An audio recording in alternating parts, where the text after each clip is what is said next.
Last பார்ட்ல நம்மளோட ஹீரோயினை அவனோட வீட்டுக்கு கூட்டிட்டு போயிடறானா ஹீரோ. அங்க பார்த்தா வேலைக்காரவங்க எல்லாருமே இவங்களை நாங்கள் எப்படி கூப்பிட அப்படின்னு சொல்லி கேட்டுட்டு இருக்காங்களா. உங்களுக்கு எப்படி விரும்புமோ அதே மாதிரி கூப்பிடுங்க. ஆனால் ஒன்று, இவங்களோட வயிற்றுல வந்து என்னுடைய குழந்தை வளர்ந்துட்டு இருக்கு, அதனால ரொம்ப நல்ல விதமாக நீங்கள் பார்த்துக்கணும், எக்ஸ்ட்ரா வந்து கேர் எடுத்து பார்த்துக்கோங்க அப்படின்னு சொல்ல வேலைக்காரவங்க எல்லாத்துக்குமே ஒரு ஹெட் மாதிரி இருப்பாங்களா. அவங்களோ சரி சார் நாங்கள் நல்லபடியாக பார்த்துக்கிறோம், நீங்கள் இதை சொல்லவே வேண்டாம் அப்படின்னு சொல்லிட்டு நம்மளோட ஹீரோயினை வந்து ரூமுக்கு கூட்டிட்டு போய் விடுறாங்களா. நம்மளோட ஹீரோயினோ தேங்க்யூ மேம் அப்படின்னு சொல்லிட்டு இருக்காளா.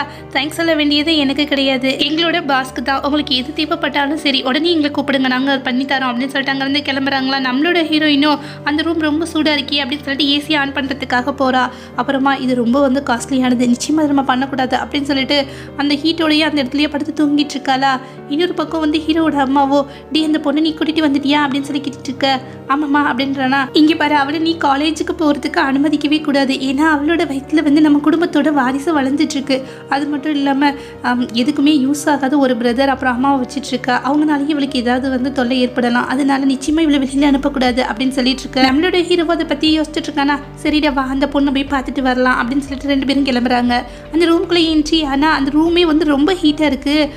என்னாச்சு அப்படின்னு சொல்லி கேட்டுட்டு இருக்க. வேலைக்காரமாவோ வேகமாக ஓடி போயிட்டு ஏசி ஆன் பண்ணுறாங்களா.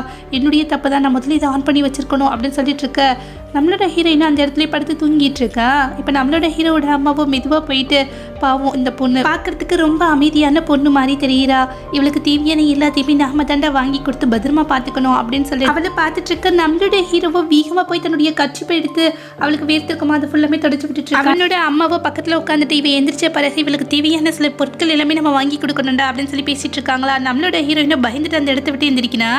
பயப்படாதம்மா, நான் தான் வந்து இவனோட அம்மா, எங்கள் குடும்பத்தோட வாரிசை வந்து நீ சுமந்துட்டு இருக்க, இந்த இடத்துல ரொம்பவுமே அமைதியா அதே நேரத்துல வந்து எந்த விதமான கஷ்டமும் இல்லாம நீ நல்லபடியா இருக்கலாம், சரிவா உனக்கு தேவையான ட்ரெஸ் அப்புறம் சில பொருட்கள் எல்லாமே நம்ம பர்ச்சேஸ் பண்ணிட்டு வந்துடலாம் அப்படின்னு சொல்லிட்டு கூப்பிடுறாங்களா. நம்மளோட ஹீரோயினும் இல்லை எனக்கு அதெல்லாம் தேவையில்லை அப்படின்னு சொல்லிட்டு இருக்காளா. அட வாமா அப்படின்னு சொல்லி இழுத்துட்டு போய் ஒரு பெரிய மால்ல வந்து நிக்க வச்சிடுறாங்க. இது வந்து ரொம்ப சின்ன மால் தான், இப்போதைக்கு இங்கே வாங்கிக்கலாம், அதுக்கு பிறகு ஒரு பெரிய மாலுக்கு போய் நான் உனக்கு வந்து பர்ச்சேஸ் பண்ணி தரேன் சரியா அப்படின்னு சொல்லிட்டு இழுத்துட்டு போகிறாங்களா. அவ்வளோ பெரிய மாலுக்கு இதுக்கு முன்னாடி வந்திருக்கவே மாட்டாளா. கஸ்டமர்ஸ் யாருமே வந்து கடவுள் கிடையாது அப்படின்னு சொல்லிட்டு நம்ம எதுக்கும் பயப்படக்கூடாது அப்படின்னு சொல்லிட்டு இருக்காளா. இப்போ ஹீரோட அம்மாவோ ஆமாம்மா அதே நேரத்தில் வந்து நீ வந்து எங்களோட ஃபேமிலியில் இருக்கேன்னு வச்சுக்கோமே, எங்களுக்கு ஏற்ற மாதிரியும் இருக்கணும் இல்லையா பா அப்படின்னு சொல்லி கூட்டிகிட்டு போயிட்டு ஏகப்பட்ட ட்ரெஸ் எடுத்து கொடுத்துட்டு இருக்காங்க. ஒவ்வொரு ட்ரெஸ்ஸாக போட்டுட்டு வெளியில் வந்து காமிக்கிறாளா. நம்மளோட ஹீரோவும் அப்புறம் அவனோட அம்மாவும் பார்த்துட்டு இந்த ட்ரெஸ் நல்லா இருக்கு இந்த ட்ரெஸ் நல்லா இல்லை அப்படின்னு சொல்லி தலையாட்டிட்டு இருக்காங்க. கிட்டத்தட்ட ஒரு மலை மாதிரி ட்ரெஸ் எடுத்து குமிச்சிடுறாங்க. இப்போ எடுத்த ட்ரெஸ் எல்லாம் கசங்கி இருக்குமா அதை மடிச்சிட்டு இருக்காளா. இப்போ ஹீரோட அம்மாவோ அதை வாங்கி கீழே போட்டுட்டு இது எல்லாமே நம்ம பண்ண தேவையில்லவா அப்படின்னு சொல்லி கூட்டிட்டு போயிடுறாங்க.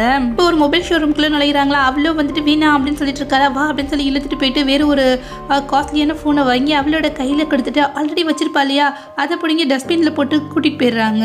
அவங்க கால் எடுத்து நீட்டுறாங்களா. நம்மளோட ஹீரோயினும் வேண்டாம் இதெல்லாம் எனக்கு தேவையே இல்லை அப்படின்னு சொல்லிட்டு இருக்க. பேசாம இரு அப்படின்னு சொல்லிட்டு எல்லாத்தையும் ஸ்வைப் பண்ண கிட்டத்தட்ட வந்து பார்த்தீங்கன்னா ஏகப்பட்ட பொருளை பர்ச்சேஸ் பண்ணிட்டு வராங்க.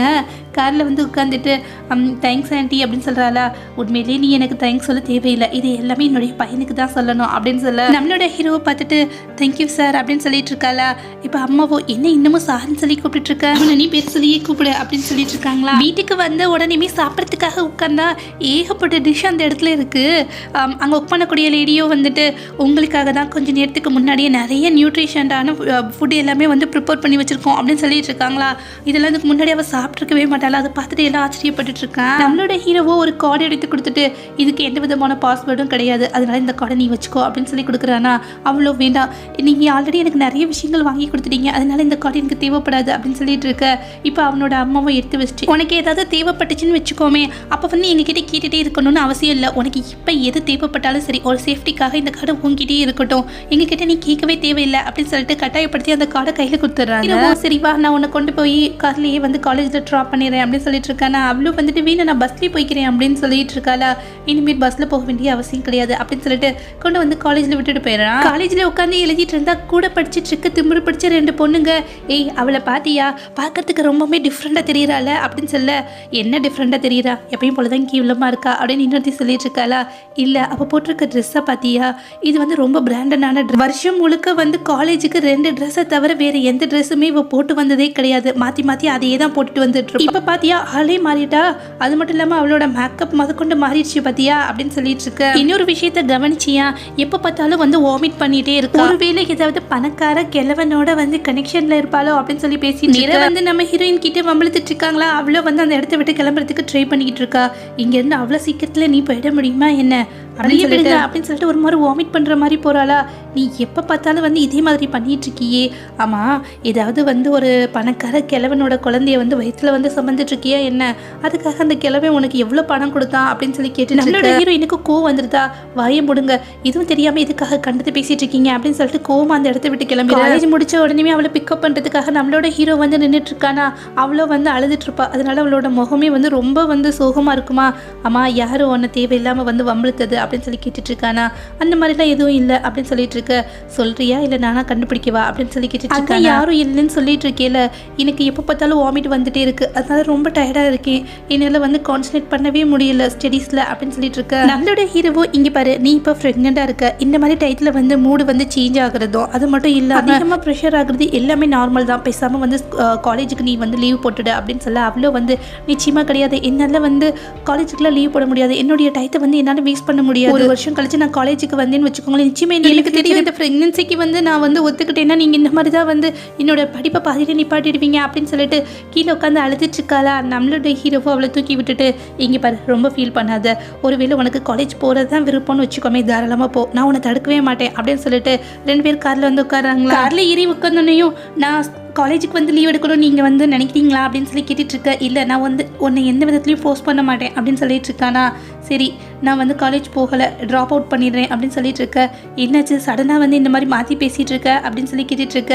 இல்லை, ஓவராக வந்து அகடமிக் ப்ரெஷர் வந்து இருக்குது, அது மட்டும் இல்லாமல் என்னால் பேலன்ஸ் பண்ணிக்க முடியலை, அதனால கொஞ்சம் நாளைக்கு வந்து இதிலேருந்து தள்ளி இருக்கணும்னு நினைக்கிறேன் அப்படின்னு சொல்ல. நம்மளோட ஹீரோவோ சரி, ஆனால் அதுக்கு ஏதாவது மாற்றி யோசிக்க முடியுமா அப்படின்னு சொல்லிட்டு நானும் ட்ரை பண்ணுறேன் அப்படின்னு சொல்லிட்டு வீட்டுக்கு வந்துடுறாங்களா. நம்மளோட ஹீரோயினோட கையை வந்து ரொம்ப இறுக்கமாக பிடிச்சிட்டு இருக்கான். இதை பார்த்துட்டு அவனோட அம்மாக்கும் வந்து ரொம்ப சந்தோஷமாயிடுதான். இங்கே வாமா அப்படின்னு சொல்லி கூப்பிட அவனை வந்து கையை விடவே மாட்டானா. சரி 2 பேருமே வந்து உட்காருங்க அப்படின்னு சொல்ல 2 பேரும் வந்து உட்காந்துட்டு இருக்கு. இதோட அம்மாவை லாஸ்ட்டாக நீ என்ன சாப்பிட்ட அப்படின்னு சொல்லி கேட்டுட்டு இருக்க. இல்லைம்மா, என்னால் எதுவுமே சாப்பிட முடியல, வாமிட் வந்துட்டே இருக்கா, அதனால எதுவுமே பிடிக்கல அப்படின்னு சொல்லிட்டு இருக்க. ஒரு 2 பேர்த்த காமிக்கிறாங்க. இவங்க வந்து ஸ்பெஷலாக அவனை பார்த்துக்கிறதுக்காகவே அப்பாயிண்ட் பண்ணியிருக்க நியூட்ரிஷியன்ட் அப்படின்னு சொல்லிட்டு இருக்க. ஈமா, ஆல்ரெடி இருக்கக்கூடியவங்களே என்ன நல்லா பார்த்துக்கிறாங்களே அப்படின்னு சொல்லிட்டு இருக்க. இல்லை, அவங்க இந்த வீட்டோட வந்து செஃப், அவங்க வந்து வீட்டை மட்டும் தான் கவனிச்சுக்குவாங்க, ஒன்று அது போக நல்லபடியாக பார்த்துக்கிறாங்க தான், இருந்தாலும் எனி டைமும் உன்னையும் குழந்தையும் நல்லபடியாக பார்த்துக்குவாங்க அப்படின்னு சொல்லிட்டு இருக்காங்களா. இதுக்காகமா என்னை பார்த்துக்கிறதுக்காக இவ்வளோ வேலை சொல்லி கேட்க. இது எல்லாமே உன்னுடைய நல்ல கணத்துக்கு கிடைச்ச பரிசுமா அப்படின்னு சொல்லிட்டு இருக்காங்களா. கிட்ட 4 மாதம் ஆயிடுச்சு. நம்மளோட ஹீரோயின் வந்து ரொம்ப சந்தோஷமா இருக்காளா. இப்போ அவளை பார்த்துக்கிறதுக்காக வந்தவங்களும் ஒரு ஆயில் எடுத்துகிட்டு வராங்க. இது அவங்களோட வயிற்றில் வந்து அப்ளை பண்ணணும் சார் அப்படின்னு சொல்லிட்டு இருக்க. ஒருவேளை உங்களால் வந்து இது பண்ண முடியலன்னு நான் என்ன பண்ணுறேன் அப்படின்னு சொல்கிறாங்களா. அவனுக்கு கோவம் வந்து, நான் அந்த குழந்தைங்களோட அப்பா, இதை நான் வந்து என்னோட ஒய்ஃபுக்கு செய்ய மாட்டேன்னா என்ன, நீங்கள் போங்க அப்படின்னு சொல்ல. சரி சார், நான் வந்து இது உங்களுக்கு எப்படி பண்ணணும்னு சொல்லி கொடுத்துட்டு போகிறேன் அப்படின்னு சொல்லிட்டு போகிறாங்களா. நம்மளோட ஹீரோயினை குளிச்சுட்டு வெளியில் வராளா. என்னாச்சு, இதுக்காக அப்படி உட்காந்துட்டு இருக்கீங்க அப்படின்னு சொல்லி கேட்க. இதோ இந்த ஆயிலை வந்து உனக்கு அப்ளை பண்ண சொல்லியிருக்காங்க அப்படின்னு சொல்லிட்டு இருக்கானா. நேராக வந்துட்டு கொடுங்க, நானே அப்ளை பண்ணிக்கிறேன் அப்படின்னு சொல்ல. என்னது, நீயே அப்ளை பண்ணிக்கிறியா, இதுக்கு எவ்வளோ இன்ஸ்ட்ரக்ஷன்ஸ் இருக்குது தெரியுமா, அவங்க சொல்லி கொடுத்துட்டு போயிருக்காங்க, நானே அப்ளை பண்ணி விடுறேன் அப்படின்னு சொல்லி. அதுக்கு தான் இத்தனை பேர் இருக்காங்கல்ல வேலை பார்க்கறதுக்கு, அவங்கள யாராவது ஒருத்தவங்க எனக்கு அப்ளை பண்ணி விட்டுக்குவாங்க, நீங்கள் முதல்ல கிளம்புங்க அப்படின்னு சொல்லிட்டு இருக்க. பாய மூடு, நானே வந்து அப்ளை பண்ணி விடுறேன், என்னுடைய குழந்தைங்களை பத்திரமா பார்த்துக்க வேண்டியது என்னுடைய பொறுப்பு அப்படின்னு சொல்லிட்டு ஒரு பவுல் நிறைய வந்து தண்ணி எடுத்துட்டு வரானா. அது போக ஒரு டவலையும் எடுத்துட்டு வந்துட்டு அது நல்லா கையை வாஷ் பண்ணிட்டு ரொம்ப அழகா வந்து கேரி பண்ணி பார்த்துக்கிறான். இன்னும் 2 இடத்துல அப்ளை பண்ண சொல்லியிருக்காங்க அப்படின்னு சொல்றானா. போதும், இதுக்கு மேலே நானே அப்ளை பண்ணிக்கிறேன், தயவு செஞ்சு கிளம்புங்க அப்படின்னு சொல்லிட்டு அவனை வெளியில அனுப்பிச்சு. காலேஜ்லேயே வந்து திமிரு படிச்ச 2 பொண்ணுங்க இருப்பாங்க இல்லையா, அவங்கள வந்து நம்மளோட ஹீரோயினை பற்றி தப்பான சில விஷயங்களை வந்து குரூப்ல பரப்பி விட்டுற. இப்போ இதை பார்த்துட்டு நம்மளோட ஹீரோயினும் ரொம்பவுமே ஷாக் ஆயிரா. அடுத்து என்ன நடந்தது அப்படின்றத நெக்ஸ்ட் பார்ட்ல பார்க்கலாம். தேங்க்யூ.